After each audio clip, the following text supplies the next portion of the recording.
చదివేస్తే ఉన్నమతి పోతుందంటారు.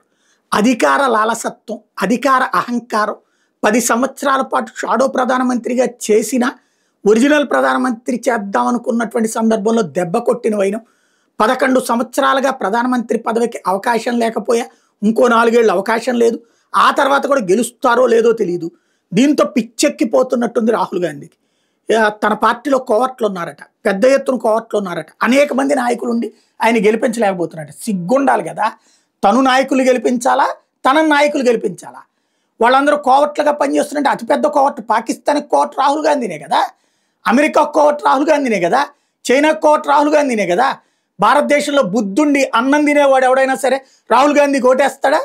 ఎందుకంటే దేశానికి వ్యతిరేకంగా మాట్లాడుతూ, శత్రువులకి అండగా నిలబడుతూ, శత్రువుల కోసం పనిచేస్తున్నటువంటి వాడికి బుద్ధున్నోడు, బుర్రున్నోడు, అన్నం తినేవాడు ఎవడన్నా ఓటేస్తాడా?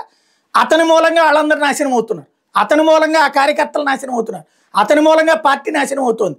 ఒకప్పుడు స్వతంత్రం కోసం పోరాడినటువంటి పార్టీగా ఇవాళ రోజున పనికిమాలిన పార్టీగా మారిపోతున్నటువంటిది ఈయన చేస్తున్నటువంటి దుర్మార్గపూరితమైనటువంటి చేష్టలు.